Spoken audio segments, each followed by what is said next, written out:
de merle moqueur.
Sur Radio Libertaire, la voix de la Fédération anarchiste, sans Dieu, sans maître, sans pub. Vous venez d'écouter notre hymne quasiment national.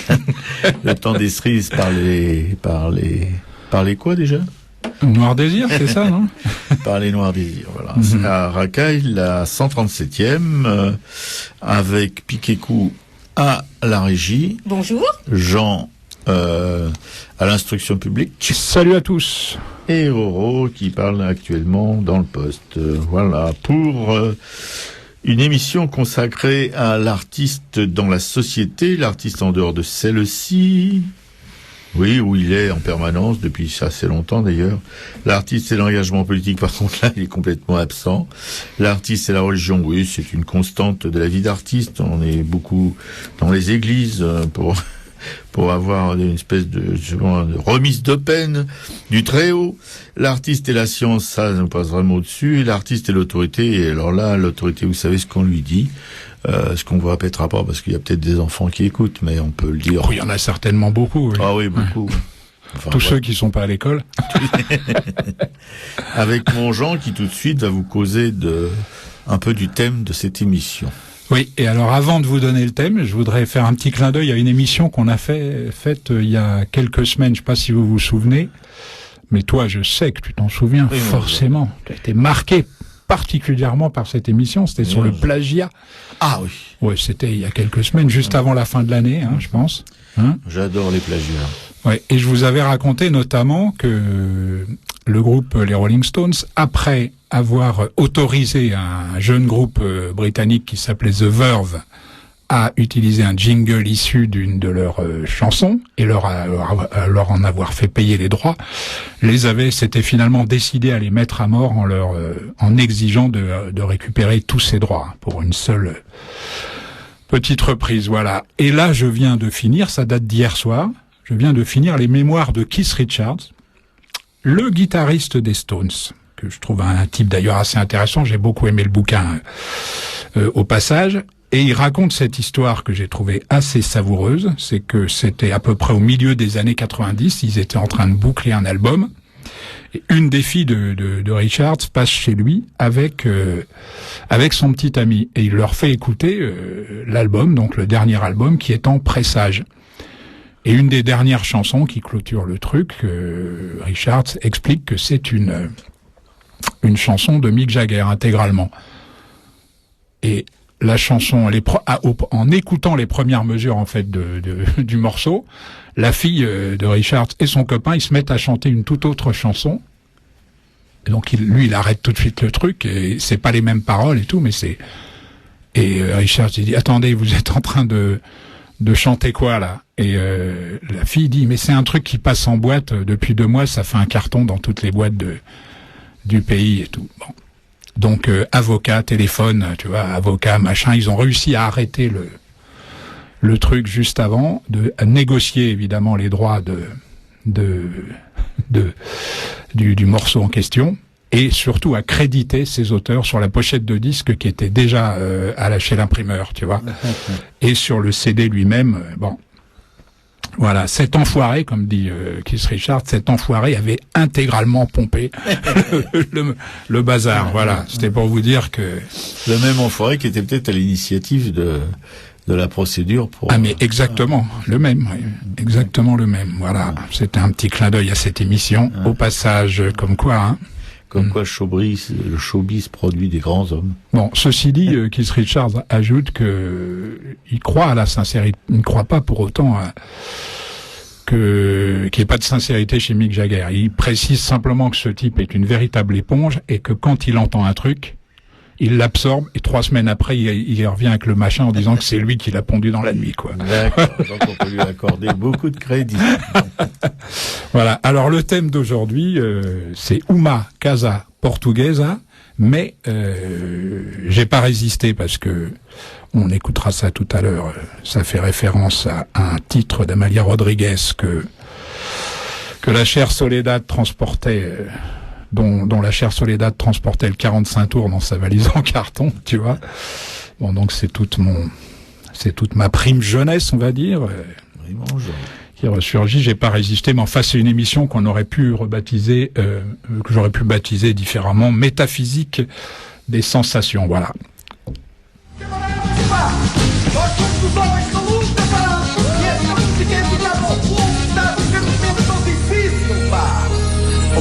Estás contigo desanimado, por vezes estás contigo a desconfiar, por vezes estás contigo sobressaltado, por vezes estás contigo a desesperar. De noite ou de dia, a luz é alegria, e povo avança é na rua a gritar. De pouco vale o cinto sempre apertado, de pouco vale andar a laborear, de pouco vale andar sempre carregado, de pouco vale a raiva para te ajudar.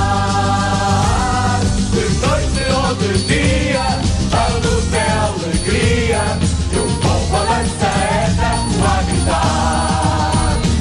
E traz o pão e traz o peixe, traz o vinho, e vem o novo e o menino. E traz o pão e traz o peixe, traz o vinho, e vem o novo e o menino. Vem celebrar esta situação e vamos cantar toda a reação. Vem celebrar esta situação e vamos cantar toda a reação. E traz o pão e traz o peixe, traz o vinho, e vem o novo e o menino. E traz o pão e traz o peixe, traz o vinho, e vem o novo e o menino. Não falta quem te avise, vai com cuidado. Não falta quem te queira mandar calar. Não falta quem te deixe ressabiado. Não falta quem te venda o próprio ar. De noite ou de dia, a luz é alegria, que o povo avança é na rua a gritar.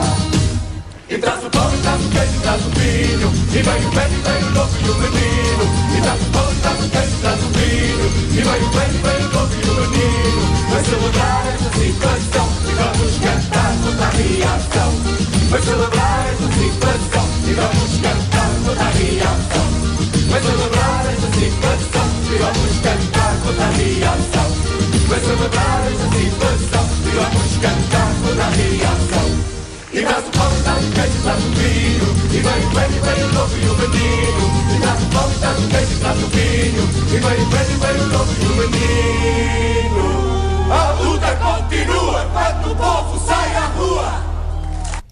C'était un groupe portugais qui s'appelle Homeus da Luta, qui chantait Luta et Alegria.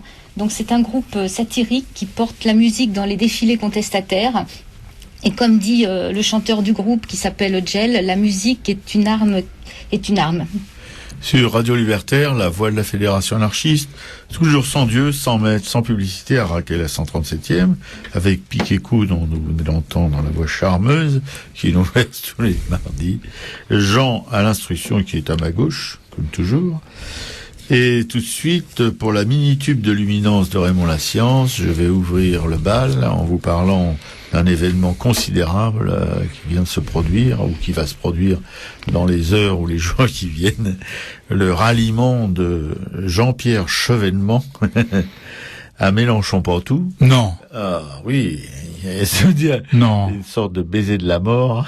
Non, mais c'est Robert, c'est un scoop, là. Ah bah oui, c'est ce que j'ai annoncé, c'est une première mondiale. Enfin, bon, c'est le monde entier a les yeux vraiment fixés, mais d'une manière hallucinatoire, sur ce qui se passe en France, avec ce ralliement extraordinaire d'un espèce de vieux con qui a officié avec Mitterrand, enfin toutes les turpitudes des deux septennats du Mitterrand, je sais pas comment l'appeler.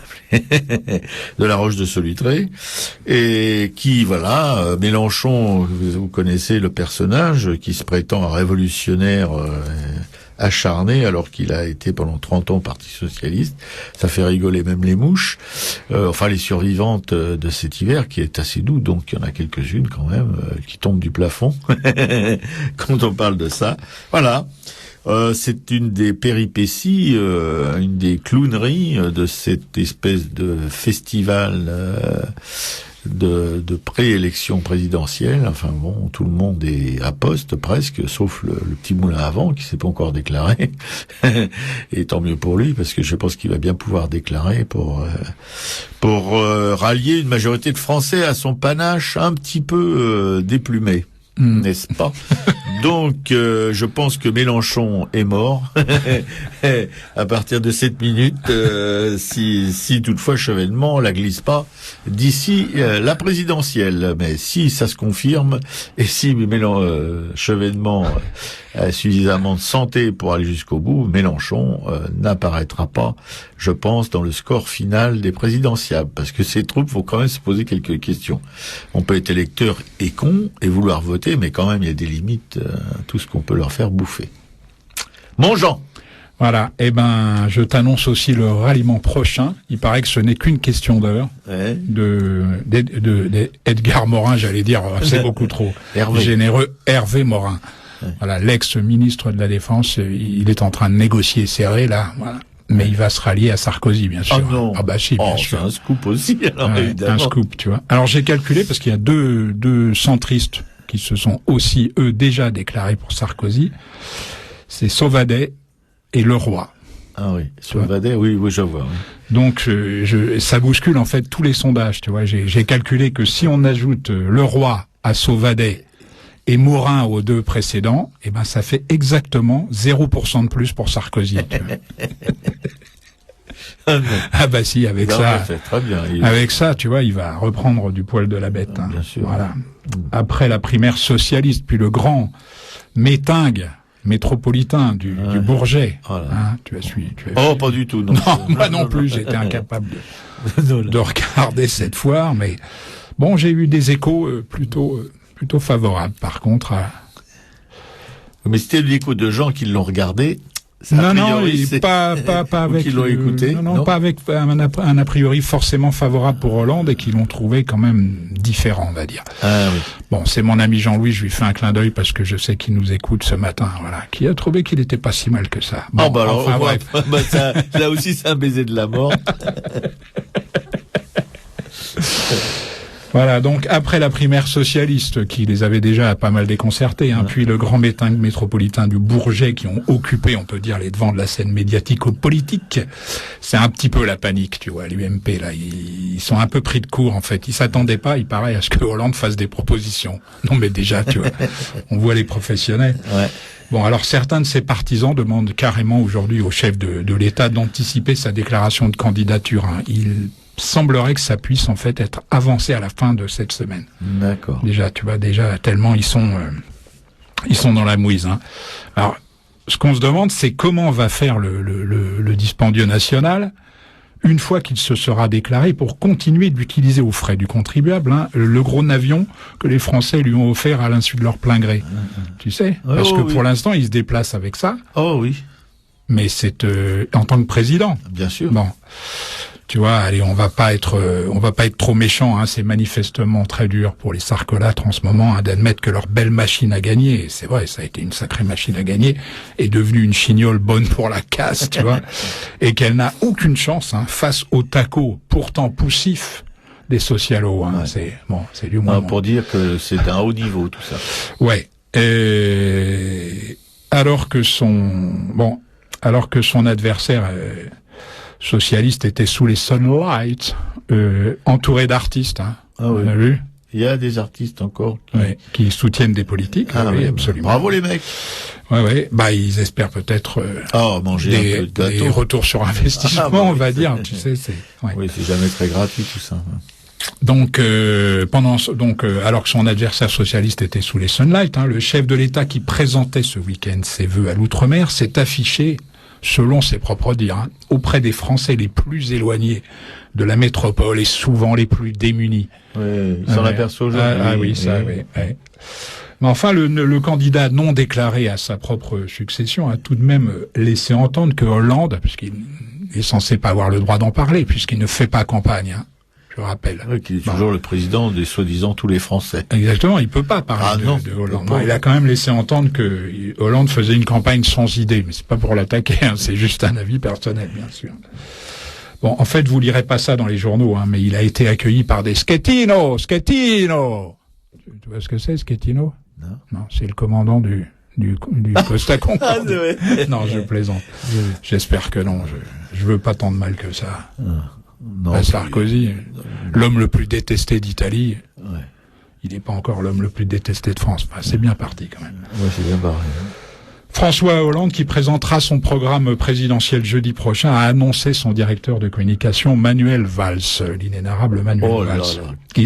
Il présentera le pacte présidentiel ainsi que la plateforme présidentielle avec des éléments chiffrés. On rentre quand même dans le vif du sujet. A indiqué le même Manuel Valls. Tu vois, les UMPistes, eux, n'attendront pas jeudi pour prendre leur billet pour la Suisse. Voilà au moins une ligne gérée par la SNCF qui fait des bénéfices, surtout actuellement, et qui ne risque pas de fermer cette année. Voilà, ce sera peut-être pour 2013. On verra. Peut-être. Vendredi dernier à 19h. Le site internet de l'Élysée s'est éteint quelques minutes. Tu as entendu parler de ça? Oui, il y a des hackers qui ont... Absolument. Je vois qu'on suit quand même. Il y a des éléments... J'aime bien les trucs, j'aime bien les hackers. Oui. Voilà, tu vois, comme tu es. Dès qu'il est question de piraterie, de drapeau noir. De drapeau noir, en fait, tête de mort ou pas, le vieil anard se réveille, quoi. Il oublie, c'est comme les corps aux pieds, ça se réveille. Voilà. Alors, si l'intrusion sur la page de la présidence a été fugace, elle reste hautement symbolique. Ils sont forts, ces Anonymous. Oh oui. Ils ont même fait tomber le site du FBI, s'est-on consolé à l'Élysée, tu vois. Il ne s'agissait pas de défendre Mega Upload, qui est un site super mercantile et vaguement mafieux, a tout de même précisé l'un des Anonymous. Mais nous protestons contre la censure sur le net. Les hackers reprochent en fait à la présidence française d'avoir publié un communiqué soutenant l'opération américaine contre Mega Upload. C'est vrai, il a crié victoire, l'autre. Continental, Gandrange, ArcelorMittal, le Jabi et maintenant Mega Upload. Décidément, Nicolas Sarkozy adore les fermetures. Mais enfin, que les Anonymous se rassurent, il y a les effets d'annonce et il y a la réalité, tu vois. Il reste de par le monde des centaines de clones de Mega Upload. Ça, ils ne s'en vantent pas, qui ne demandent qu'à prendre le relais. Il faut préciser qu'ils sont pour beaucoup basés dans ces paradis fiscaux auxquels le président français avait promis de s'attaquer et contre lesquels il n'a absolument rien fait. Tu sais comment on fait, pour résoudre le problème des paradis fiscaux. Non, mon Jean. On dit qu'il y en a plus. Ah oui. C'est exactement ce qu'ils... Non, Ah c'est oui, ça qu'ils font. Ah oui, bien C'est ça sûr. qu'ils font. Rien n'a changé, mais il y en a plus. Il y en a plus. Tu vois, ils sont disparus de la liste noire. Bon, voilà. Ah, ouais. La si mal nommée. Oh, oui. Pour le ministre de l'Éducation, bon allez, je vais essayer de finir. Pour le ministre de l'Éducation, Luc Châtel, la gauche s'enferme dans une vision rétrograde et dépassée de l'école, tu vois. Et c'est Bien vrai. sûr. Et c'est vrai que nous, on peut le dire, Robert, Mais bon, Jean. puisqu'on est entre nous, préfère largement la vision progressiste et futuriste de l'UMP que l'UMP a de l'école. Seuls les gosses de riches, tu vois, devraient avoir droit à l'éducation et Bien à la sûr. culture. Ah. Je caricature à peine. Ah oui, je suis pas du tout, même de mon point de vue. Voilà, à peine. Pour en revenir au discours de François Hollande, je serai le président du pouvoir d'achat. Ceux qui travailleront plus gagneront plus. Je veux une république irréprochable et tout. Ah, c'est socialiste. Toujours en train de raconter des sornettes au peuple. Sérieux, il a dit ça? Attends, mais non, Oh non, mais ça, je Je serais pas déconne, étonné, mais remarque, bon. mais il le dit d'une manière différente. quoi. Oui, Bon. exactement. Voilà. Et puis un flash de dernière minute que me tend Piquet-Coup. Ah, alors attendez. Alors voilà, ça y est. Nicolas Sarkozy, en fait, aurait fixé son dépôt de candidature au 7 mai 2012. Allez, c'est parfait. Le lendemain de l'élection, non, je plaisante. Allez, c'est tout pour aujourd'hui. À la semaine prochaine. Grandola Vila Morena, terra da fraternidade. O povo é quem mais ordena dentro de ti a cidade. Dentro de ti a cidade. O povo é quem mais ordena, terra da fraternidade, Grândola Vila Morena.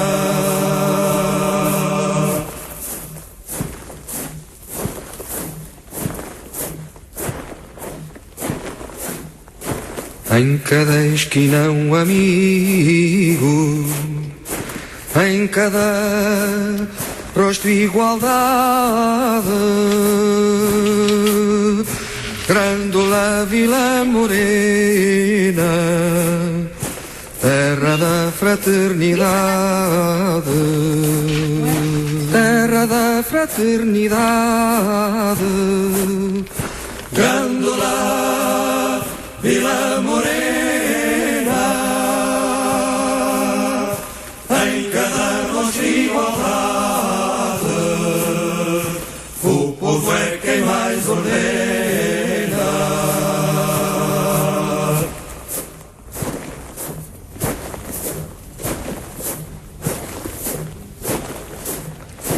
À sombra de uma azinheira que já não sabia a idade, jurei ter por companheira Grândola a tua vontade, Grândola a tua vontade. Jurei ter por companheira à sombra de uma azinheira que já não sabia a idade. C'était Grândola Vila Morena, composé par Zeca Afonso. Donc c'est l'hymne de la Révolution portugaise. C'était considéré comme exaltant les idées communistes et ce fut censuré. Et le 25 avril 1974, à minuit 15, elle fut diffusée à la radio et servit de signal pour commencer la Révolution qui après a renversé le régime. Merci Piquet-Coup, une très belle chanson, une mélodie magnifique. Oui, donc la révolution des œillets. Ouais, c'est ça. Ouais. Sur Radio Libertaire, toujours, la voix de la Fédération anarchiste, sans Dieu, sans maître, sans pub, Arcaï, la 137e, Piquet-Coup à la régie, Jean à l'instruction publique et plus particulièrement artistique, notre hussard de la République, qui va tout de suite vous causer dans le poste du livre de l'intranquillité. Tiens, ça nous rappelle quelque chose. Oui. Fernando Pessoa, je voulais préciser, Salazar, c'est 40 ans d'étouffoir. Ouais. Et je me souviens, De dictature, ça a été terrible pour les artistes. Ouais, ouais. du Portugal. Et là, je travaillais dans un magazine de reportage et on avait envoyé un copain au Portugal là, pour la Révolution musique, il avait fait des photos magnifiques. Mhm. Il y en a une qui a été reprise d'ailleurs par les agences de presse où un soldat avait un fusil, une fleur dans son fusil. Là. Mhm. Oui, c'était un grand moment. On était gâtés dans ces époques-là parce qu'il y a eu aussi en 73 l'arrivée de Pinochet. Mhm. Bon, ça a été contrebalancé par la révolution des œillets, mais c'est Ouais. assez riche en... Oui. En événement, oui. Fernando Pessoa, c'est 1888-1935. Il est mort jeune, hein. Très jeune et alcoolique. Et alcoolique. Ouais. C'est souvent C'est le une cas. cirrhose qu'il a emporté. Voilà. Alors, découvert dans une malle après la mort de Pessoa, le livre de l'intranquillité est aujourd'hui considéré comme un monument de la littérature non seulement portugaise mais européenne. Hein. Il est peut-être même d'ailleurs considéré comme le plus grand monument de la littérature portugaise. Hein. Sous l'hétéronyme de Bernardo Soares en particulier, mais il y en a d'autres encore, hein, parce qu'il signait sous 4 ou 5 noms différents, Pessoa. L'auteur nous fait partager son errance, je savais pas trop comment dire ça, mais son errance en soi et parallèlement dans les rues de Lisbonne, hein, la ville dont il fut le passant intégral. Alors c'est vraiment une succession comme ça, à la fois de confessions intimes et de descriptions de Lisbonne, ce livre. Le résultat est formidable, hein, très étonnant. Piquet-Cou va d'abord nous lire un extrait qui est plus particulièrement consacré à Lisbonne, et puis je prendrai le relais avec quelques considérations sur l'art que vous verrez, je trouve aussi tout à fait magistral. Voilà, à toi Piquet-Cou. De tout voyage, même du plus petit, je reviens comme d'un sommeil rempli de rêves, dans une torpeur confuse, les sensations collées les unes aux autres, ivre de ce que j'ai vu. Tout l'amoncellement irrégulier et montagneux de la ville me semble aujourd'hui une plaine de pluie. Où que je porte mes yeux, tout est couleur de pluie, noir pâle. Et voilà qu'il me semble que le paysage essentiel est brume, et que les maisons, oui, les maisons, sont cette brume qui le voile. Le couchant est un phénomène intellectuel. Dans le brouillard léger de ce matin de mi-printemps, la Bexia se réveille, tout engourdie, et le soleil se lève comme s'il était lent. Les boutiques n'ont pas encore ouvert, à part les laitarias et les cafés. Mais ce repos n'est pas de la torpeur comme le dimanche. C'est du repos, tout simplement. Un vestige blond s'anticipe dans l'air qui se révèle, et le bleu se colore de pâleur à travers la brume qui s'effiloche. Je flotte. Attention, de mes sens seuls, sans pensée, ni émotion. Je me suis réveillée tôt, je suis allée dans les rues sans idée préconçue. J'examine comme un qui médite. Je vois comme un qui pense. Et un léger brouillard d'émotions se dresse absurdement au fond de moi. La brume, qui peu à peu s'en va de l'extérieur, semble en moi s'infiltrer, lentement. Je remarque soudain que le bruit est bien plus grand, que bien plus de monde existe. L'allure de ce surcroît de passants est moins pressée. Font irruption, brisant leur absence et le moindre empressement des autres, la course vive des varinas, marchandes de 4 saisons, le roulis des boulangers, monstrueux du panier, et l'égalité différente des vendeuses, de tout le reste se démonotonise dans le contenu des paniers, où les couleurs se différencient plus que les choses. Les laitiers font teinter, comme des clés creuses et absurdes, les fiasques dépareillés de leurs offices en mouvement. Les policiers stagnent au croisement, démentis en uniforme qu'oppose la civilisation au mouvement invisible de la montée du jour. Je ralentis, mais pas plus rapide que ce que je crois en revenant au porche, par où je monterai à nouveau chez moi. Mais je n'entre pas. J'hésite. Je continue de marcher. La Praça da Figueira, toute bâillant de marchands aux couleurs variées, m'oppresse de sa presse et bouche mon horizon de promeneur. J'avance lentement, mort, et ma vision n'est plus la mienne, n'est plus rien, que celle de l'animal humain qui hérita sans le vouloir de la culture grecque, de l'ordre romain, de la morale chrétienne et de toutes les autres illusions qui forment la civilisation en laquelle je sens. Mais où peuvent bien être les vivants ? Voilà, merci Piquet-Cou, superbe. Hein. Alors ça, on le trouve non seulement, il faut que je précise, dans le livre de l'intranquillité, des textes, mais tout ce qui a rapport à Lisbonne a aussi fait l'objet d'un rassemblement dans un livre Lisbonne, qui est accompagné en fait d'une carte des années 20 de Lisbonne, pour qu'en fait les promeneurs évidemment puissent, le livre à la main, se repérer, vu que il y a eu des révolutions, des choses comme ça. Certains noms bien sûr ont changé, des bâtiments n'existent plus. Bon, voilà. Formidable. Hein. Puis je vais vous lire quelques lignes sur l'art qui sont aussi dans ce livre de la tranquillité et que je trouve magistral, comme je l'ai dit. Hein. L'art nous délivre de façon illusoire de cette chose sordide qu'est le fait d'exister. En art, il n'y a pas de désillusion, car l'illusion s'est vue admise dès le début. Le plaisir que l'art nous offre ne nous appartient pas à proprement parler. Nous n'avons donc à le payer ni par des souffrances, ni par des remords. Par le mot art, il faut entendre tout ce qui est cause de plaisir, sans pour autant nous appartenir. La trace d'un passage, le sourire offert à quelqu'un d'autre, le soleil couchant, le poème, l'univers objectif. Posséder, c'est perdre. Exceptionnel. Exceptionnel, oui. Bon, il aimait beaucoup les aphorismes aussi. Il y en a un que j'ai noté comme ça. Je crois que c'est toujours dans le livre de l'intranquillité. C'est une phrase comme ça, écrite en passant. Hein, les confessions intimes, en fait, dont je parlais tout à l'heure. Hein. Est-ce que je sais que je vis, ou bien est-ce que je sais seulement que je le sais? D'accord. Ouais. Bon, c'est pas d'un optimisme. Mais il faut un peu se méfier des artistes optimistes. Ouais, il y a un peu du Schopenhauer hein, dans Pessoa, voilà. Il y a aussi un peu du Gérard Garouste. Un peu, oui. Bon, c'est pas plus mal. C'est pas plus mal de s'inspirer de Pessoa.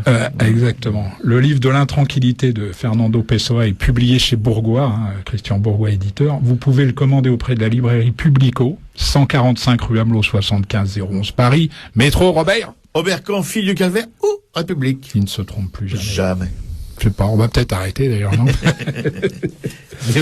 Téléphone de Publico 01 48 05 34 08 et site internet après les W, librairie-publico.com. Et vous pouvez, parce que j'ai remarqué que je suis astreint à écouter toute la grille de Radio Libertaire, que quand même quelques-uns rappellent le numéro du studio. On répond jamais à ceux qui nous appellent, mais enfin quand même 01 43 71 89 40. Si vous avez des commentaires à faire, surtout des commentaires élogieux. Voilà, puis il y a notre Thierry qui a appelé là, mais c'est vrai qu'on pouvait pas du tout le. Non, on t'en demande pardon. Notre Thierry, là vraiment on était coincé. Tu vois, on avait pas très peu de temps pour se bouger. Il faut pas trop nous en demander. Hein. Faire à la fois une émission à répondre au téléphone, c'est au-dessus de nos capacités. Voilà, et puis lever mon gros cul de mon siège quand je suis à poste, c'est très difficile. Toi, t'imagines un paquebot à l'ancre avant qu'il démarre. Hein,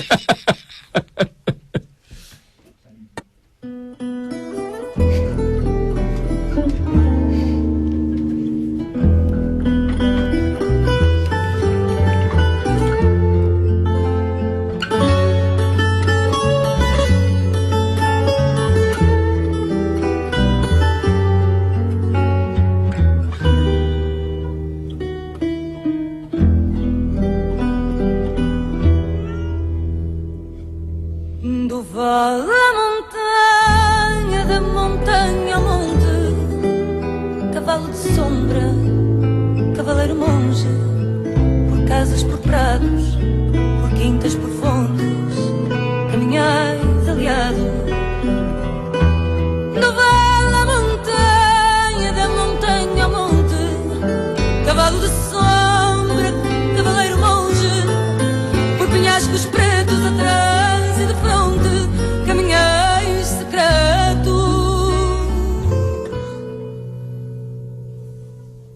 Vale a montanha, da montanha ao monte,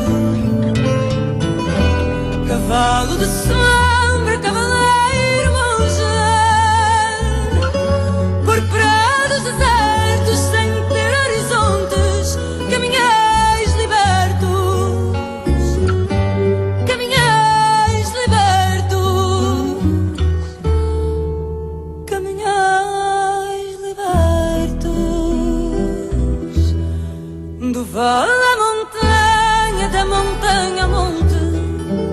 cavalo de sombra, cavaleiro monge, por ínvios caminhos, por rios sem ponte, caminhais sozinhos.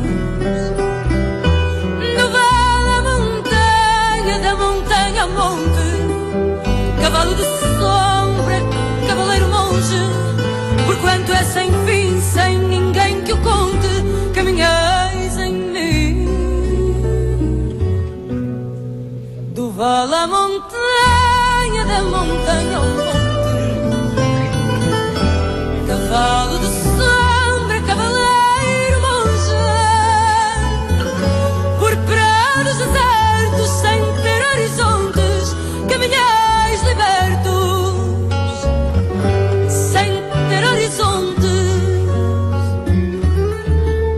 caminhais libertos.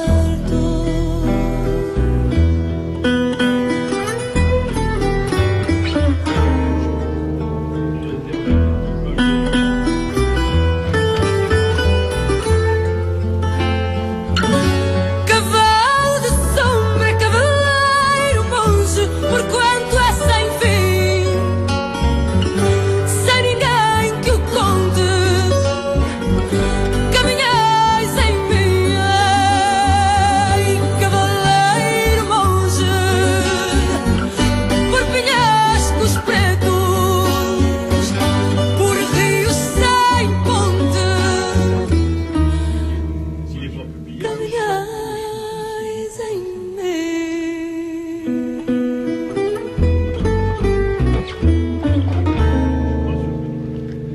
C'est Maritza qui interprétait Do Valley à Montana. C'est un poème de Pessoa qui est tiré de l'œuvre Messangem. Alors le poème dit: de la vallée à la montagne, de la montagne à la colline, chevalier d'ombre, chevalier moine, par maison, par prairie, par ferme et par fontaine, cheminées alliées, de la vallée à la montagne, Normalement, de la c'est montagne à la Gonçalves, colline, donc je vais- chevalier d'ombre, chevalier moine, par falaise noire en arrière et en avant, cheminée à secret.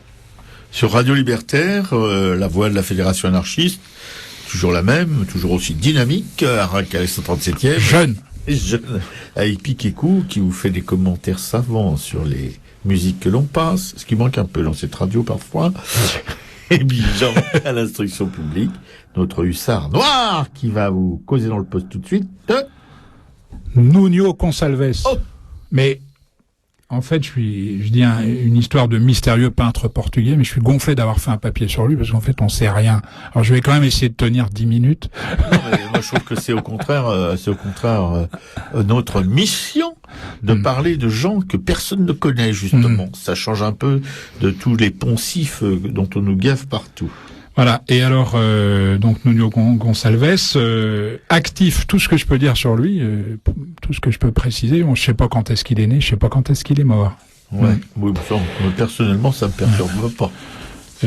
C'est comme les capotes Nestor, tu sais, de Coluche. Je suis pas né, je suis pas mort. Oui. Tu sais, avec les capotes Nestor, je suis pas né, je suis pas mort. Nuno Gonçalves, actif entre 1450 et 1480. Ouais, il a quand même été actif. Voilà. C'est le principal, au fond. En fait, la seule œuvre dont on soit presque, attention, hein, je mets ça au conditionnel, même si là on n'a pas beaucoup de doutes, hein, dont on soit presque sûr qu'elle est de sa main, c'est le polyptyque de Saint-Vincent, hein, qui suffit à ce que, en tout cas à mes yeux, il soit considéré comme un artiste majeur de l'Europe du XVe siècle. Hein, D'accord. Ouais. Carrément. Je prends des risques. Hein. Non, mon Jean, mais au contraire, on est là pour prendre des risques, nous, les anarchistes. Avec une seule peinture. Alors, si mes souvenirs sont bons, mais parce que moi, en fait, je ne suis jamais allé à Lisbonne. C'est une véritable blessure, Robert. Oui, je pense que tu prends les billets quand tu veux. Moi, je vais bien, on y va ce week-end, là. Si mes souvenirs sont bons, parce que je n'en ai vu que des reproductions, et surtout si les reproductions sont d'une bonne qualité, il y aurait 2 panneaux en fait centraux et 4 autres sur les côtés. Voilà, c'est un polyptyque. Un polyptyque, hein. Ok. Dans les envois que j'ai faits, je crois que j'avais parlé de triptyque, mais en fait c'est un polyptyque. Hein. Voilà.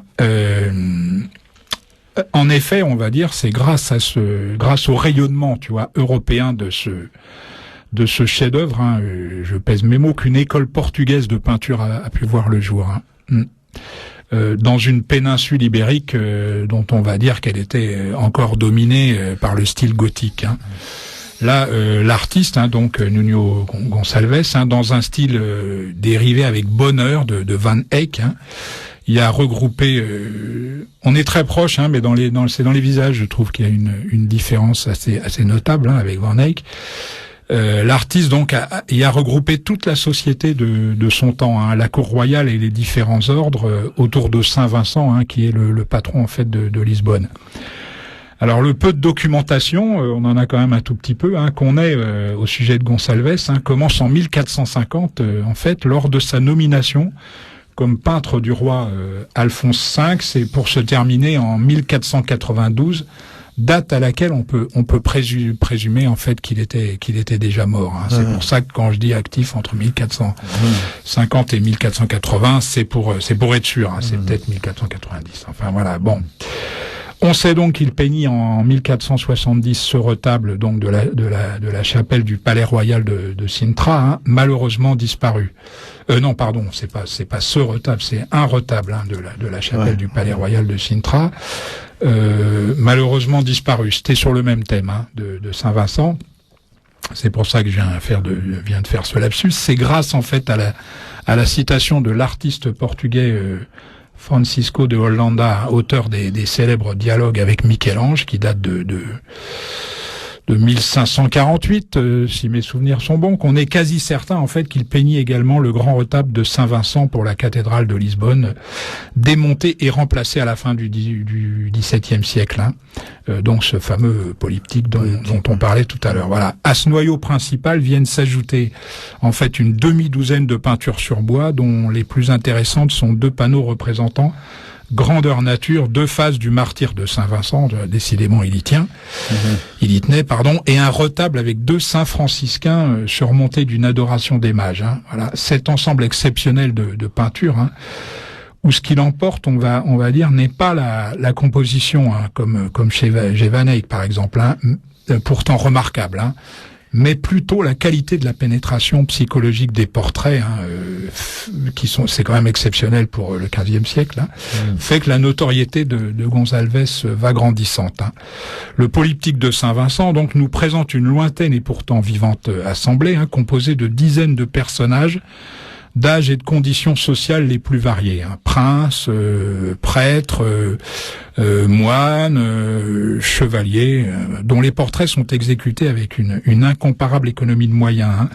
La technique de Nuno Gonçalves, caractérisée parfois par l'emploi surprenant et moderne hein, de la matière en pleine pâte, sans les apprêts épais et les recettes précieuses des maîtres flamands, hein, par une application originale d'ombres violacées et par un traitement remarquable des blancs, hein, et parfaitement adapté à l'expression directe du matériau humain, saisi dans sa profonde et dramatique vérité intérieure. Hein. Son sens de la couleur suggère la leçon flamande, hein, comme je l'ai dit, hein, mais qui était alors assimilée par toutes les écoles de la péninsule ibérique. Hein. Alors un apprentissage, parce que c'est une hypothèse qui a été évoquée, hein, un apprentissage avec Van Eyck qui se trouvait au Portugal en 1428 et 1429, hein, et une hypothèse malheureusement exclue pour des raisons principalement d'ordre chronologique. Hein. On a aussi suggéré un voyage en France où le peintre aurait rencontré Jean Fouquet, hein, mais ce serait en fait une justification trop tardive de son art. On a suggéré pour finir la possibilité d'une relation entre la peinture de Gonçalves et celle de l'école d'Avignon, hein, qui serait le fait d'une évolution commune et spontanée des écoles régionales éloignées des grands centres créateurs. Ça me paraît un peu plus probable. Oui. Voilà, on va appeler ça la capillarité. Ouais, tout à fait. Non, mais c'est des choses naissent dans différentes parties du monde au même moment. Quoi. Exactement. Toute l'histoire de l'art est faite comme ça. Hein. Voilà. Donc c'est pour ça que cette hypothèse est sans doute la plus probable. Voilà. En tout cas, quoi qu'il en soit, et c'est le plus important, hein, avec son polyptyque de Saint-Vincent, Nuno Gonçalves a donné une œuvre majeure de la peinture, hein, à une époque, il faut le rappeler, pourtant où les inventeurs de formes étaient vraiment légion en Europe. Hein. Voilà. Alors pour ceux qui connaissent pas et qui et qui ont la chance de pouvoir se rendre à Lisbonne. C'est au Musée national d'art ancien à Lisbonne, hein, et je vais vous donner le site internet de ce musée. C'est après les W, MNARTEA-IPMUSEUS.pt. Voilà, pété comme Portugal. Oui, commence pas. Épargne-moi, s'il te plaît, ce sourire aigriard, Robert. Pétomanesque. Je sais qu'il y a toujours de l'ado en toi, tant mieux d'ailleurs, c'est un truc qu'il faut absolument conserver. Merci, voilà. mon Jean. À plus. Hoje estou triste. Estarei alegre amanhã. O que se sente consiste sempre em qualquer coisa vá. Ou chuva ou sol, ou preguiça.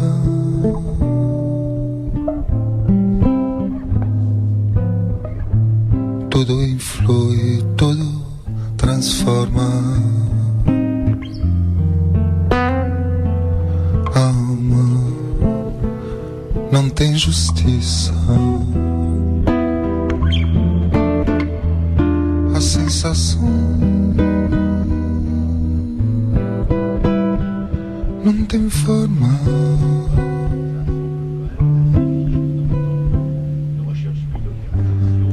Uma verdade por dia, mundo por sensação.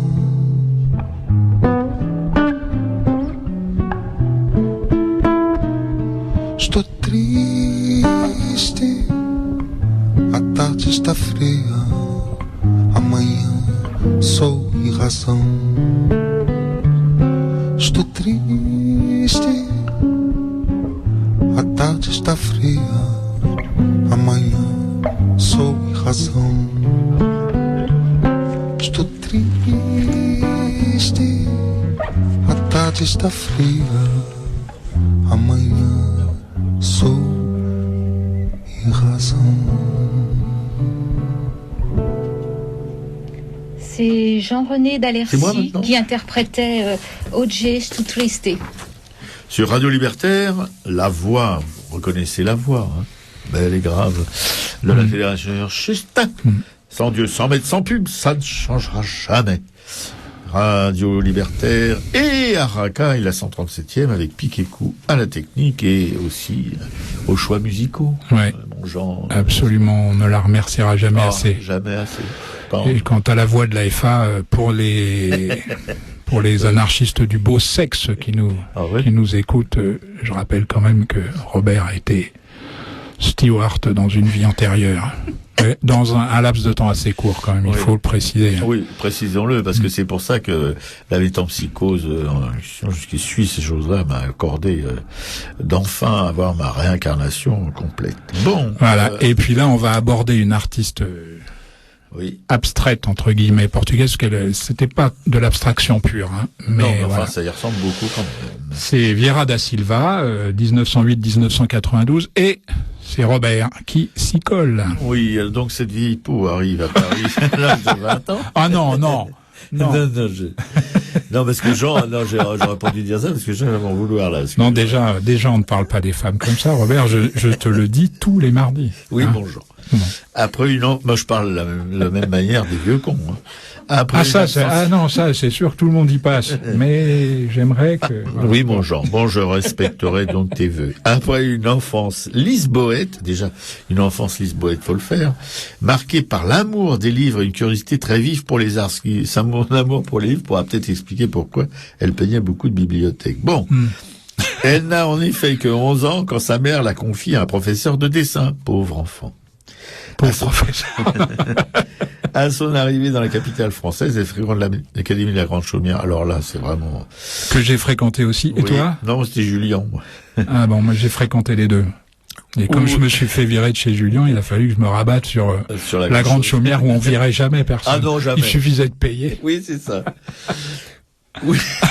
Moi, à l'Académie Julien, la première fois que j'y suis allé, c'était un nu, j'avais jamais vu une femme à poil de ma vie. Alors, j'étais un peu troublé. Et il y a le professeur responsable de la séance qui passe derrière moi, il dit, qu'est-ce que vous êtes en train de nous tricoter, là? Oui, c'est... Ça m'a un peu... J'aime bien Oui. le tricotage. Oui. À son arrivée dans la capitale française, je reprends donc après les interruptions inopportunes de mon camarade, qui essaye de me mettre des bâtons dans les roues. Non, j'essaye de rendre vivante cette émission. Puis l'année suivante, à l'Académie scandinave, ça c'est inconnu, tu connais l'Académie scandinave? Ah, pas du tout, non. Elle a eu à la Grande Chaumière Bourdelle quand même comme professeur. Qu'est-ce qu'il foutait là-dedans, Bourdelle, on se demande. Enfin, il avait vraiment besoin de sous. Puis l'année suivante, l'Académie scandinave, où elle travaille avec Despiau. Despiau, c'est un sculpteur quand même assez fameux, un petit peu pompier, mais pas que. Alors, ça me disait à mon chose, avis, mais... l'Académie scandinave n'existe plus. Hein. C'est tout bonnement pour ça que on sait pas ce que c'est. D'accord. C'est finalement la peinture qui l'emportera. Et après avoir suivi les cours d'Otton Fritz, elle se retrouve dans l'atelier de Fernand Léger. Pauvre. Ah non, là, elle a vraiment pas de peau. Mais ce sont là des professeurs et non des maîtres. Ah bon? Plus importante, oui. Pour elle, hein, bien sûr. Pour elle, bien sûr. Bon, d'accord. Plus importante sera pour elle la découverte de la peinture de Torres Garcia chez Jeanne Bucher, qui l'invite dès 1933 à exposer dans sa galerie. Il la soutiendra sa vie durant. Oui, il faudrait savoir combien de temps elle a vécu Bucher, parce que des fois, ça peut être... C'est toute la vie de Da Silva. De Da Silva. Ah, ouais. d'accord. La galerie Jeanne Bucher existe toujours. Hein. Ouais. Et présente toujours, enfin tu le diras. Le travail de Vera. Le travail de Vera Da Silva. D'accord. Ouais. Dans la phase d'études et de recherche qui caractérise le travail de la Vera Da Silva, des années 30, celle-ci se consacre à une exploration à la fois systématique et intuitive des moyens de son art, découvrant ici les vertus fondamentales du graphisme, en jouant de l'imaginaire et du fantastique, ailleurs, mesurant les pouvoirs de la couleur. Mais, avec la chambre à carreaux, 1935, l'artiste inaugure un langage qui lui appartient en propre et fait déjà autorité. Ça me gêne toujours, ces expressions... non, mais je sais que le mot autorité, si je savais que c'était toi qui allais te taper la vieille peau, donc j'ai dû glisser 2 ou 3 fois le mot autorité, tu sais. Ça me donne... ça t'empêche de t'endormir en lisant le texte. C'est dégueulasse. Non, pardonnez-leur, chers lecteurs, chers auditeurs. Non, ça y est. Donc, il lui faudra toutefois, à prohiber, hein. Il lui faudra toutefois encore plusieurs années pour en tirer toutes les implications. À l'approche de la guerre, Viera et son mari Arpad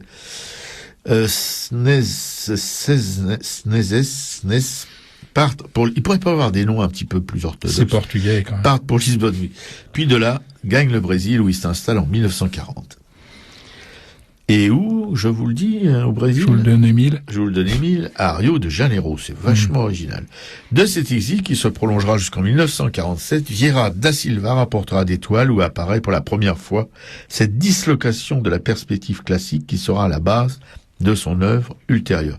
Je pense qu'elle n'est pas la première à disloquer la perspective classique. Il y en a eu d'autres qui l'ont fait avant. Comme les cubistes, par exemple, non? On peut le dire ça comme ça. Le retour à Paris coïncide avec un brusque épanouissement de son art qui va recueillir en quelques années les fruits d'une longue patience et s'acquérir une place privilégiée au sein de l'école de Paris. C'est vrai que j'ai souvent vu apparaître cet artiste et son œuvre, et à chaque fois je me demandais pourquoi elle avait un tel succès. Ah mais t'es content de dire ça aujourd'hui. Hein? Chaque œuvre débouche sur une conquête qui en introduit aussitôt une autre, laquelle lui assure à son tour, comme dans un jeu entrecoupé de miroirs, une postérité sans cesse renouvelée. Je crois que Jean, il écrit quand il aime, lui, alors il va à fond. Hein. Obéissant à une logique toute intuitive, l'artiste met alors au point une nouvelle représentation de l'espace. Mieux que cela, invente un lieu pictural en mesure de capter le réel dans la multiplicité de ses aspects, comme dans la mouvance de ses incessantes métamorphoses, y incluant les 1000 accidents de la durée jusqu'au frémissement de la mémoire qui en prolonge en nous la trace. Ça, c'est du Proust. La maîtrise de ce nouvel espace est totale, et s'il est vrai que, selon le mot de Klee, l'art ne reproduit pas le visible, mais il rend visible, là, je suis tout à fait d'accord avec ce propos, jamais programme ne fut mieux rempli. Ah, ça te fait mal, hein, de lire ça. Non, mais bon, je sais que je suis un très mauvais. Non, mais après, quand tu auras fini, je préciserai. Oui, tu préciseras. Tu vas remettre tout ça. Tu vas remettre tout ça droit. Non, j'ai pas dit ça. La voie est désormais ouverte pour Vieira d'un cheminement sans fin dans le dédale enchevêtré des villes, où la mémoire multiforme des bibliothèques, deux thèmes privilégiés, dont elle saura tirer des images essentielles nous menant fatalement, très concrètement au seuil de l'indicible. Finalement, ouais. Pas fatalement. Ah oui, pardon. Non, c'est un lapsus lingué révélateur. Ah oui, ça, celui-là, imparable. Hein. On peut dire que c'est le lent travail d'une conscience se confondant avec l'acte de peindre qui assure aujourd'hui à l'art de Vieira da Silva son rayonnement et surtout sa très très secrète autorité. Ah, tu vois, 2 fois quand même. 2 fois j'ai réussi. Oui, 2 fois t'as réussi. 2 fois j'ai réussi à te faire lire le mot autorité. Ouais. Hein? Et Vieira da Silva, chanté par Jean, sur le site de la galerie Jeanne Bucher, http://www.jeanne-bucher.com. Et là, vous pourrez de visu vous rendre compte de ce que Jean... De cette erreur de la nature qui est le... Non, mais moi, alors voilà, tu vois, je vais te dire, c'est pas pour recadrer les choses, mais Vieira da Silva, c'est pour moi le symbole même de pour un spectateur, hein, du comportement qu'il faut avoir en matière d'art, parce que ça m'a toujours semblé parfaitement ridicule de dire j'adore tel artiste, je déteste tel artiste. J'ai toujours trouvé ça, mais depuis très longtemps, hein, depuis que je me suis éveillé à l'art, c'est-à-dire à ta naissance, c'est-à-dire à ma première tétée. Parce que déjà dans le ventre de maman, il était sensible à l'art. J'étais déjà très intéressé. Ouais. Et enfin, pour moi, c'est ridicule, ça, ce comportement. Tu vois. Je suis absolument d'accord. Je trouve que justement, Vieira da Silva, il y a des toiles, mais que je déteste, que je ne comprends même pas ce qu'elle a voulu faire. Tu vois. Je trouve les couleurs à chier. Je trouve la composition merdique. Et puis alors d'autres qui sont, alors pour moi, des chefs-d'œuvre absolus. Tu vois. Chez la même artiste, il y a des travaux que j'adore et des travaux auxquels je comprends rien. Et qui sont dans la même veine, hein. C'est-à-dire dans la même veine abstraite. Enfin, pas complètement abstraite, puisqu'il y a toujours des architectures comme ça, hein, qui se distinguent des villes, des bibliothèques, hein, comme on l'a dit. Et voilà, il y a des toiles que j'adore et d'autres qui m'intéressent pas du tout. Ce qui serait intéressant, c'est que tu fasses un petit catalogue exhaustif des œuvres que tu aimes. Pas de celles que tu aimes pas, mais des œuvres que tu aimes. Voilà, mais moi, c'est un comportement que j'ai toujours eu par rapport à l'art, si tu veux. Depuis toujours. J'ai jamais pu dire j'adore cet artiste, c'est-à-dire que j'adore tout ce qu'il fait, sans distinction, sans aucun esprit critique. C'est jamais comme ça que j'ai regardé les choses. Jamais. J'aime, oui, Picasso. Alors, c'est un peu galvaudé, parce que qui n'aime pas Picasso, sauf les mamans qui pensent que leurs enfants peuvent faire comme lui. Oui, mais tu n'aimes pas tout, je suis sûr. Non, il y a des monstrueuses merdes chez Picasso, et lui-même, je te dis, ce fameux film avec Clouzot, là, où il en a fait plusieurs, mais un où il fait une peinture en direct, une vraie peinture, au bout d'un certain temps, Picasso lui-même dit, mais comment j'ai pu faire une merde pareille? Il efface tout, il recommence, et là, il fait quelque chose de bien, quoi, tu vois. Enfin, de supportable, en tout cas. Non, c'est vrai, je suis d'accord avec toi. Parce qu'il y a Vieira da Silva, j'ai dû voir des choses qui me plaisaient pas à un moment où j'étais pas du tout capable de les recevoir, quoi, tu vois, c'est tout. Et c'est resté dans ma tête. J'ai pas cherché à approfondir, si tu veux, tu vois. Oui. Bon, moi, c'est souvent en fait curieux, mais on verra ça tout à l'heure avec Piquécou. Dans les toiles de Vieira da Silva qui m'attirent le plus sont souvent à base de bleu. Et j'imagine que ce sont en fait ces toiles les plus portugaises. Parce que, comme on l'a vu, elle est partie très tôt, hein, à Paris, et c'est pas la dictature qui risquait de la voir revenir de sitôt à Lisbonne. Hein. Elle est revenue. Elle n'a fait que passer en fait au moment de la guerre, comme tu l'as très bien lu tout à l'heure. Donc j'adore toutes ces toiles qui sont là totalement abstraites, mais qui semble inspiré des azuleros qui eux étaient plutôt narratifs et plutôt réalistes, comme on va le voir avec Piquet-Cou tout à l'heure. Voilà. Alors, je vous rappelle le numéro du studio, le 01 43 71 89 40.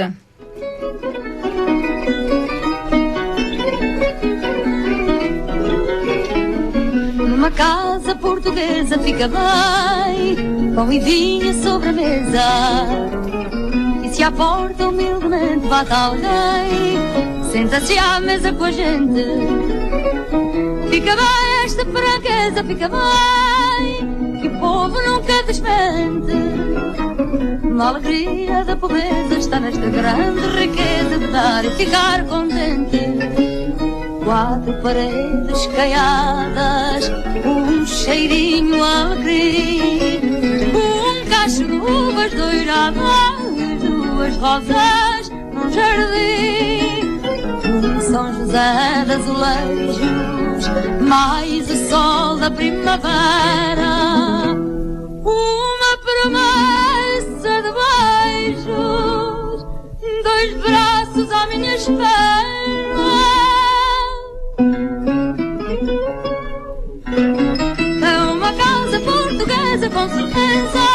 Com certeza uma casa portuguesa, no conforto pobrezinho do meu lar, a fartura de carinho e a cortina da janela, o luar, mais o sol que bate nela.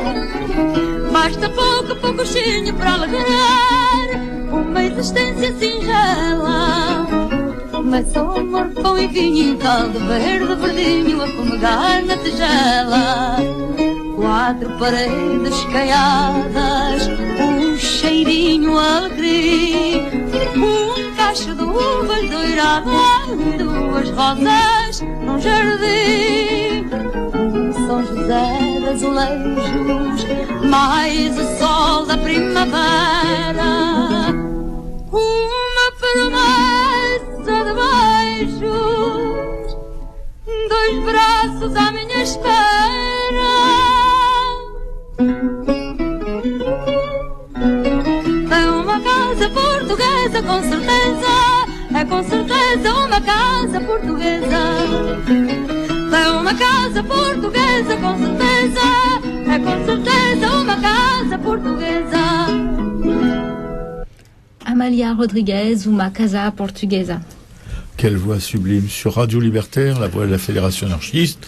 Sans Dieu, sans maître, sans pub, à Racaille à 137e, Piquet-Cou, Jean et Roro dans le poste tout de suite, Piquet-Cou. Ouais, je voulais juste dire Amalia Rodriguez, la reine du fado, qui a payé au prix fort d'avoir dédié un poème à Salazar. On suppose qu'il y a peut-être eu entre eux une histoire d'amour, mais lui-même, pendant 10 ans, après la révolution des œillets, elle a été interdite de chanter. Pendant 10 ans, elle a payé au prix fort, alors qu'en fait, tout ce qu'on a, c'est ce poème. Salazar lui-même, apparemment, l'a considéré comme une taupe communiste. Oui. Voilà. Puis bon, Robert, je crois, est comme moi. Piquet-Cou nous donnera son sentiment si elle veut, mais les femmes tendues à la libération, on n'est pas trop. On n'est pas trop pour. Non, pas du tout. Parler. Ouais, on en veut parler. Voilà. Allez, Piquet-Cou, à toi. Il était question dans cette chanson des Azuleros, et Piquet-Cou va justement nous en parler. À toi. Importé par les morts, l'art des azuleros s'est développé dans toute la péninsule ibérique, en particulier au Portugal et dans ses anciennes colonies. Ces panneaux ou carreaux de faïence bleue ont aujourd'hui leur propre musée à Lisbonne. On vous donnera l'adresse internet tout à l'heure. À travers l'histoire et l'évolution de sa fabrication, l'azulero, qui signifie petite pierre à l'origine, nous donne à voir l'évolution de la société et de la culture portugaise. Il témoigne du génie portugais dans le contexte propre à l'expression artistique. On peut très bien en effet le considérer comme le plus important véhicule de divulgation de la culture portugaise tout au long des siècles. Les premiers azuleros utilisés au Portugal comme revêtement mural furent importés de Séville, le plus grand centre producteur d'azuleros dans la péninsule ibérique à l'époque. Les motifs en sont essentiellement des lacets et des enchaînements géométriques d'influence arabe où prédomine le vert, couleur de la luxuriante végétation de l'extérieur. Au XVIe siècle, avec la découverte de la technique majolique en Italie, qui permettait de peindre directement sur l'azzurro, les motifs ont pu évoluer vers des compositions figuratives plus narratives, qui parfois ont atteint des proportions monumentales. Les motifs décoratifs de cette période étaient maniéristes ou issus de thèmes de l'Antiquité classique divulgués par les céramistes italiens fixés en Flandre. Ils arrivèrent au Portugal par le biais des premières commandes importées de Flandre et ont assez rapidement conquis le pays. Vers la fin de ce siècle, pourtant, des solutions décoratives moins exigeantes et plus économiques furent recherchées. Ce fut la période des motifs à patrons, avec effet de damier, avec bordure tout autour. Cette tendance se poursuivra pendant le début du XVIIe siècle. Assez curieusement, cependant, cette période de l'azulejo au Portugal est l'une des plus riches en effets visuels. Le XVIIe voit l'arrivée de motifs ornementaux au caractère fantastique et profane, récupérés de la Rome antique. Au Portugal, ces motifs ont été transposés vers des thèmes religieux et utilisés dans la décoration des églises. On appelait ces motifs les grotesques. Un autre motif fait son apparition dans les panneaux figuratifs, les indiennes. Inspirées des tissus exotiques importés de l'Inde, mélangés à des thèmes occidentaux et adaptés aux symboles catholiques, ces motifs ont été utilisés aussi en céramique, surtout comme devant d'autels dans les églises. On va parallèlement assister à une prolifération d'ateliers d'artisans, la noblesse devenant l'un des grands commanditaires de l'azulejo profane pour la décoration de ses palais. Au début du XVIIIe siècle, le peintre d'azuleros récupère son statut d'artiste en signant ses œuvres et donnant naissance au cycle des maîtres. En 1755, un grand tremblement de terre détruit Lisbonne et les environs. Le genre d'azulejo utilisé récupère les motifs en patron, les plus adaptés à l'urgence de la situation, et reste connu comme l'azulejo Pombalino, d'après le nom du ministre chargé de la reconstruction de la ville. Cette augmentation forcée de la production va introduire une simplification du style des scènes narratives prédominantes à Lisbonne. Aujourd'hui, de nombreux ateliers tentent d'adapter l'azulejo à la modernité avec plus ou moins de bonheur. Donc je vous donne le site internet du Musée national de l'azulejo à Lisbonne, mnazulejo.imc-ip.pt. Tu ris pas Pardon. Que vous pour trouver de toute façon toutes ces informations qu'on vous donne sur les adresses, etc. Vous trouvez sur le site, le blog plutôt, de l'émission. Ah oui, il y aura tous les liens vers les musées là, aussi bien et parce qu'il y a Pessoa aussi à son musée. Je sais pas si on l'a dit. Je me rappelle pas. Donc là aussi, je mettrai un lien vers le musée de Pessoa à Lisbonne, celui donc où on peut admirer le polyptyque de Saint-Vincent de Nuno Gonçalves et le musée des Azulejos. Voilà. D'accord, mon Jean. Bien. Eh ben, écoute, on va passer donc à la partie informative de cette émission. Après une musique de absolument. notre camarade Picheco. Absolument.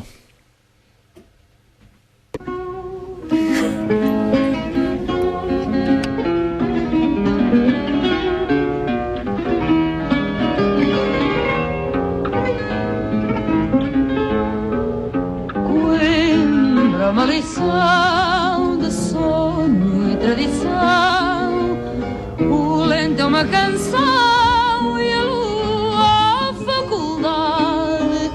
O livro é uma mulher, só passa quem souber e aprende-se a dizer saudade. Coimbra do Chopal, linda capital do amor em Portugal ainda. Coimbra onde uma vez com lágrimas se fez uma história dessa Inês tão linda. Coimbra das canções tão meiga que nos pôs os nossos corações a nu. Coimbra dos doutores, para nós os teus cantores, na fonte dos amores és tu. I found my April dreams in gone with you.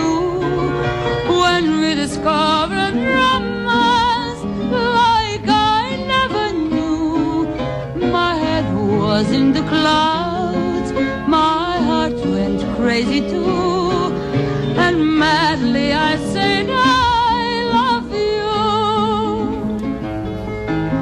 Qui dramatização de sonho e tradição, o lento é uma canção e a lua a faculdade, o livro é uma mulher, só passa quem souber e aprende-se a dizer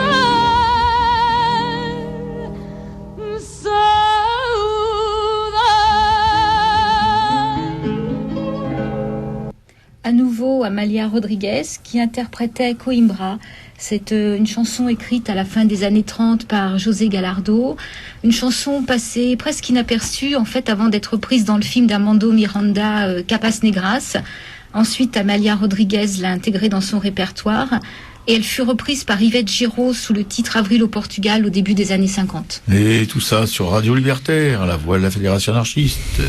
Et avec Racaille, et avec Piquet-Coup, à qui on doit ce choix musical, et notre gens à qui on doit aussi beaucoup de choses, dont le thème de cette émission, et qui va tout de suite vous parler des expos à voir absolument. Et quand on dit avoir absolument, c'est absolument. Elle me fait de l'effet, moi, Amalia Rodriguez, pas toi. Ah oui, moi. Surtout quand elle chante en anglais, on dirait un peu Maurice Chevalier, je trouve.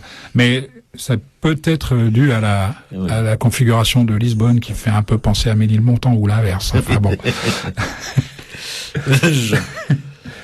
Voilà. Parce que tout ça, parce que j'ai descendu la Viera, alors là, il descend mon Amalia. Bon, c'est non, pas de guerre. Pas du tout. Non, mais voyons. Pas du tout. Non, et puis allez, je fais un gros bisou à Soledad, où qu'elle soit.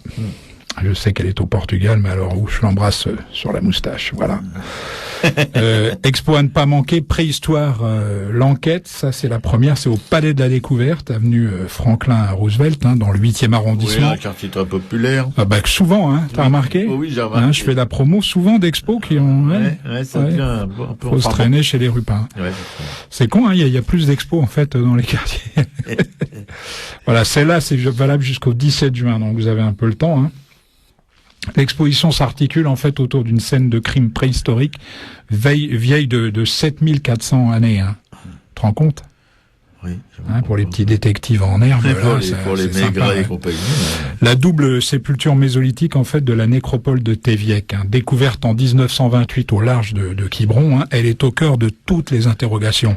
Qui sont ces deux êtres humains qui ont été enterrés l'un contre l'autre. Tu vois, c'est la porte ouverte à tous les fantasmes. Pourquoi sont-ils décorés de bijoux et de coquillages? À quel âge sont-ils morts? Tu vois, quand on nous retrouvera, nous, il y aura pas toutes ces interrogations. Non. On sera tu vois, on aura le drapeau noir entouré autour de nous et ce sera... Surtout qu'on sera cramé, en plus. Voilà. Voilà, puis le second, c'est Sorcières, mythes et réalités. Ça, c'est au musée de la Poste qui font souvent des expositions remarquables au musée de la Poste. 34 boulevard de Vaugirard dans le 15e. Ça, c'est un peu plus, il y a un peu moins de temps. C'est valable jusqu'au 31 mars. L'exposition, en fait, aborde la sorcellerie du Moyen-Âge à nos jours en suivant des approches artistiques, historiques, sociologiques et ethnographiques, œuvres d'artistes, objets utilisés dans les pratiques magiques récentes. L'ambition de l'exposition est en fait d'expliquer ce fait social dans sa permanence. Voilà, mon Robert, je te laisse avec les annonces traditionnelles. Tu as 10 minutes pratiquement pour t'éclater. En fait, un fait social qui, dans nos politiques, use et abuse. On peut le dire. C'est vrai. Pour savoir qui sera élu, qui ne le sera pas, etc. Absolument. Voilà.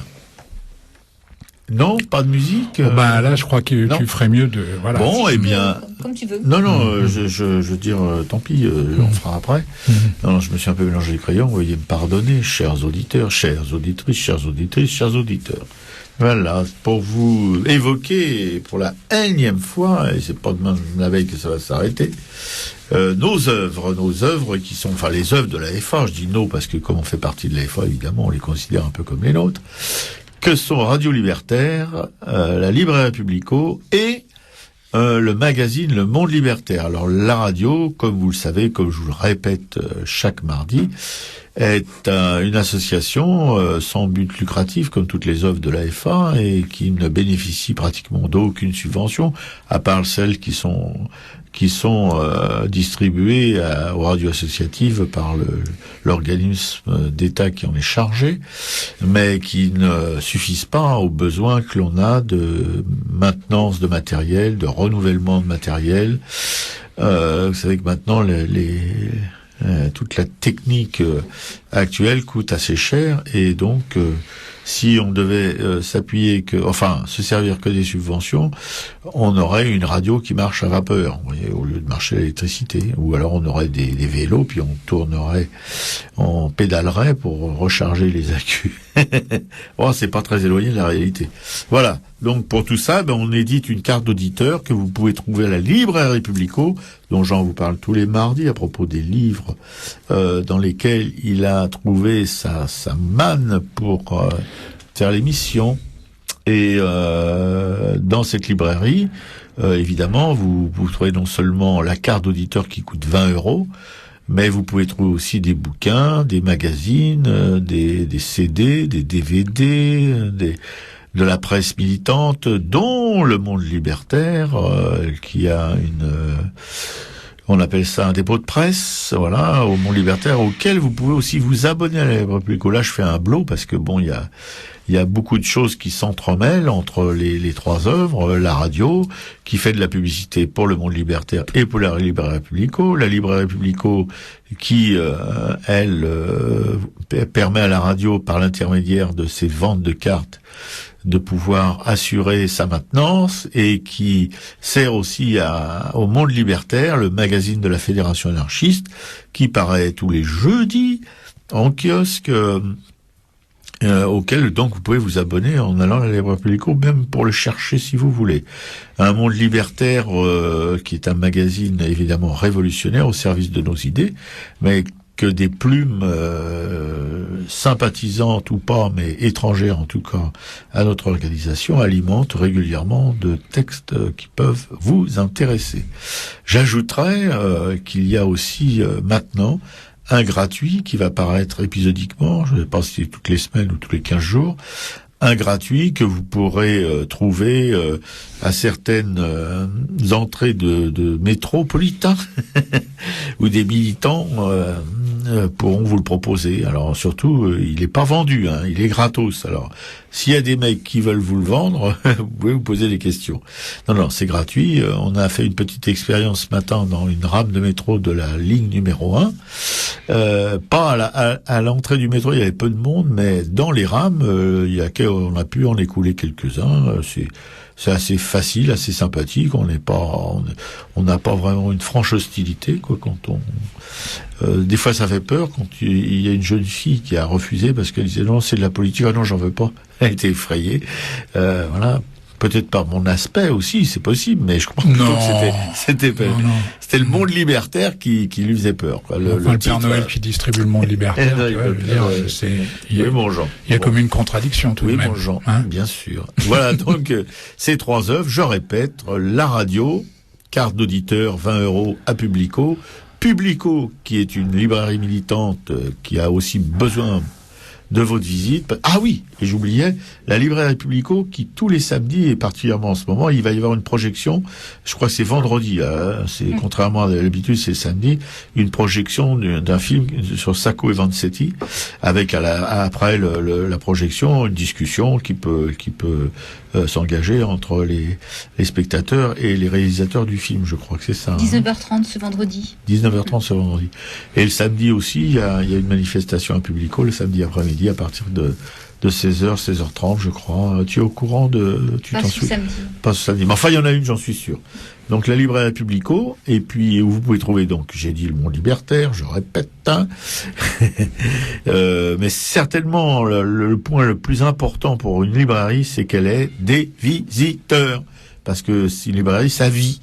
Une librairie, c'est pas un site Internet, c'est un lieu de vie où il y a des êtres humains. Il n'y a pas des machines. Donc les êtres humains, ils ont besoin de rencontrer d'autres êtres humains.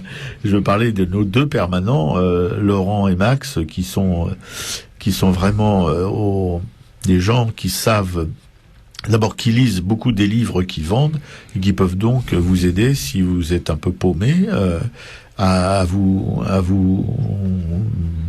faire balader dans la librairie, à découvrir des livres. Et en même temps, si vous avez des questions à poser sur le mouvement anarchiste, ils peuvent très bien vous y répondre parce que ce sont tous deux des militants, et puis pas des militants d'opérette, mais des vrais, quoi, qui agissent dans l'aile. Tu fais allusion Ah, je vais à personne, hein? Non. Voilà, je crois que j'ai fait ma petite BA. Il est bientôt 12h20. On doit vous quitter parce qu'il y a une autre émission qui va suivre, qui s'appelle Vrexismess. Vrexismess et musique. Cocktail de musique radicale. Laurent. L'ami Laurent. Ouais. L'ami Laurent, qui est un grand, il est très grand d'ailleurs. Bon, ouais. Oui, donc tu ferais mieux d'apprendre à prononcer correctement le nom de l'émission tout de même, hein. Bien. Mais enfin, t'as toujours aimé jouer. Quel trompe-la-mort quand même. Dominique Piquécou, on vous remercie, cher camarade, de votre... Merci Piquécou. Avant de terminer, je passerai une dernière musique d'un groupe qui s'appelle Deolinda. C'est un groupe assez populaire en ce moment au Portugal, assez militant, qui tourne sur le net et en concert, et qui ont une chanson sur tous ces étudiants surdiplômés qui restent au chômage. Ah, mais je nous gâte. Salut. Salut à tous.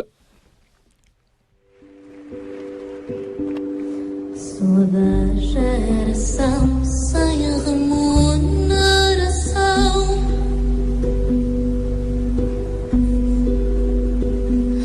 e nem me incomoda esta condição. Que parva que eu sou,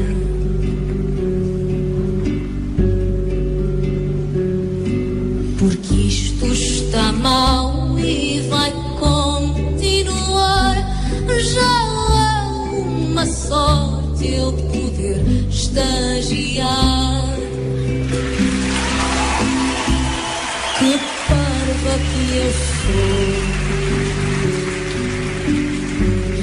e fico a pensar que mundo tão parvo, onde para ser escravo é preciso estudar.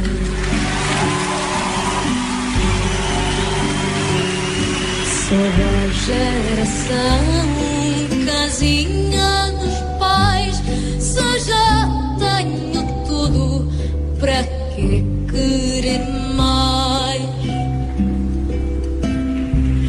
Que parva que eu sou,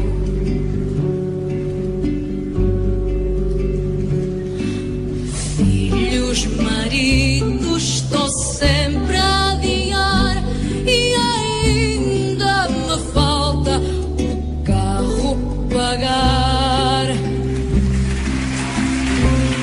Que parva que eu sou, e fico a pensar que mundo tão parvo, onde para ser escravo é preciso estudar.